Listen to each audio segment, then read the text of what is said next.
Masquerade say Mure Zimbabwe, welcome to our channel Zim Confessions and Deep Secrets. Kana kari kutanga kukuya paneno channel, please don't forget to subscribe. Kana uchungwa garo ka subscriber, don't forget to comment and share this video. Nasi Mure Zimbabwe tapigira nyaya ya buditswa na the former Citizens Coalition for Change leader Nelson Chamisa ababuda vachitaura ivo vachiti is not going to wait for 2028 harmonized election kuti vatackle problems ari kuitika munyika yeZimbabwe. Mfungwa Nelson Chamisa vakabuda vachidismissa results akabuda mu elections akaitwa muna August 2023 vakabuda vachiramba even kuacknowledge President Emmerson Mnangagwa vachitaura ivo vachiti havana kuwina polls yakaitwa muswa muna August 2023 mare Zimbabwe. Ndofunga ma election observer missions akati one day akabuda achitaura iwo achiti ma polls last year they were not free, fair and credible, including SADC mare Zimbabwe ne European Union. Nelson Chamisa vakabva vasvika pakusiya bato reCitizens Coalition for Change after vasengezo Shabangu vaka reclaima position ye the party's interim secretary general vakatanga kurikola ma legislators akati one day angari linked to the former leader Nelson Chamisa. So Nelson Chamisa vakabuda vachitaura on his newly launched Chamisa News channel vakataura ivo vachiti he was not going to wait for 2028 elections to fix the problems ari kusanganikwa ni vana veZimbabwe muno muZimbabwe. Vakataura ivo vachiti I know you have questions on when we are going to fix the 2023 era. We are not going to wait for 2028. We are fixing the problem right now. Let's be united, love and help each other. Together we will conquer. Our God is in it. God bless you. Those are Buddha Shtawa na Nelson Chamisa mare Zimbabwe vachitaura ivo vachiti havasi kuzomirira 2028 kuti vafixe ma-errors akaitika last year. Vafunga vakabuda vachimbotaurawo zvakare pamusoro pekufomwa kwenew party, kwenew political party. So what is he waiting for? Vakataura ivo vachiti he was not involved in any movement or any political party, but vakapromisa vanhu vakataura ivo vachiti is not going, this time is not going to form a new political party, but he is going to form a new government mare Zimbabwe. So ndo nyaya vakabuda vachiaddress vachitaura vachiti this time he is not going to wait for kurigwa kwaitwa ma-elections muna 2023 zvinzi havasi kuzomirira ma-elections ari kuitwa kuti vagadzirise nyaya iyo havasi kumirira ma-elections a2028 mure Zimbabwe. Tisingazive kuti what is going to be his next plan, but ndofunga pane mavideos atakambokuradzai vachamisa vachitaura vachiti he consulted SADC on the way forward and SADC iri kurespondawo in a positive manner. So tingazive kuti zvichafamba sei zvinhu izvi. The former opposition leader vakasiya bato reCitizens Coalition for Change vachiclaima ivo vachiti rainge rahijekwa nevanhu vaMnangagwa mare Zimbabwe.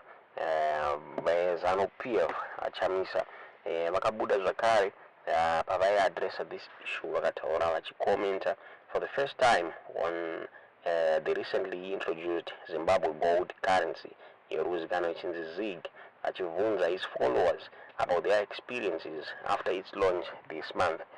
Vakabuda vakataura vachiti have you started receiving the ZiGs? I wish you all the best. Ndozo vakabuda vachitaura. Ndofunga this ZiG yakaintroduced earlier this month and iri kutrade at around 17 ZiG US on the parallel market. Kunyange zvazvo government officials akabuda achiti the official exchange rate reZiG is 10 ZiG to US. It seems as if hazvina kumira mushe iri kuluza value pamusika mutema atova kuma 17 ZiG yes to $1 mare Zimbabwe. Funga zvakawanikwa zvichikonzeresa kuti ma-prices ma-basic goods akati one day awanikwe achiwedzera mure Zimbabwe and hazvina kumira mushe employees amazhinji akawanikwa achona salaries awo achiovertake prices muri Zimbabwe zvacreata challenges akati one day for the business people to match wages neinflation yakaitika. Ndofunga kuti Zimbabwe National Statistics Agency musi weMonday yakabuda ichitaura iyo ichiti the food poverty line for one person yakawedzera mushure mekunge zigi yaintroduce kwanje yakawedzerwa yakawedzera ne 5.31% this month. Kanzi pane acceleration iri kuitika in the annual inflation rate for April yakakwira ichienda pa 57%.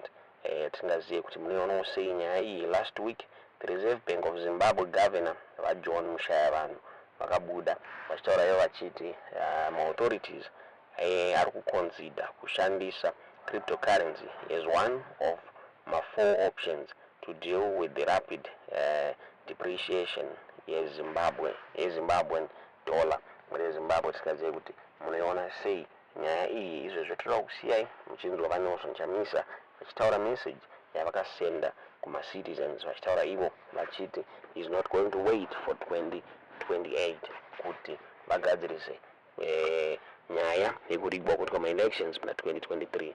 Kuti muone video irimo babatidzo zvamuri kufunga pamusoro penyaya iyi mucomment section. Makadi ana baba, vana amai, vakomana nevasikana, ana sekuru, ana gogo, ana mbuya vedu, kwakadi kwese kwamuri kumativi mana enyika. Tiri kuuyawo pano tichikukorokotedzai, tichikutendai kuti mava boka kana mhuri yedu imwe chete pa CNC News Channel yatakatanga inopa nhau, muono, pfungwa nokugovana. Unoziziva zvikomo zvinopanana mhute, unoziziva kuti churu zuro zvinogovana majuru, unoziziva kuti zvanza zvinogezana, unoziziva imi kuti kubatirana kudurika denga kubatirana. Saka tiri kufara kuti tinouya pamwe chete nokutendai. Imi kwamuri maziga akasvika here, tinokushuvirai zvakanaka. Tinoziva mune mibvunzo, tinosvika here? Hongu tinosvika. Tinoziva mune mibvunzo, tichagadzirisa rini dambudziko ra2023? Hatisi kuzomirira 2028, tiri kurigadzirisa izvozvi namhla zvino. Saka tiri kuuya kwamuri, ivai nemufaro, ngatibatanei, ngative nerudo. Isu tiri mazviri, we are in it. Our God is in it. God bless you.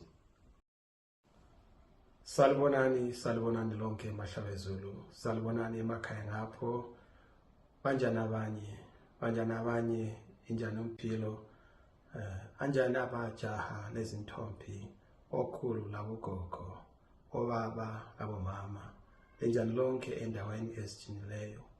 Angazi ukuthi amazigi asefikile yini khona ngapho. Ngifuna kulitshela ukuthi ngiyathanda lonke, ngiyalifisela impilo enhle lonke. Silungise ilizwe lethu sindawonye, siphumelele sonke, sibantu banye, simunye, sibambane. We are one people. uNkulunkulu ezulwini uzalibusisa. Our God is with us. We are one people. God is in it. We are in it. I thank you.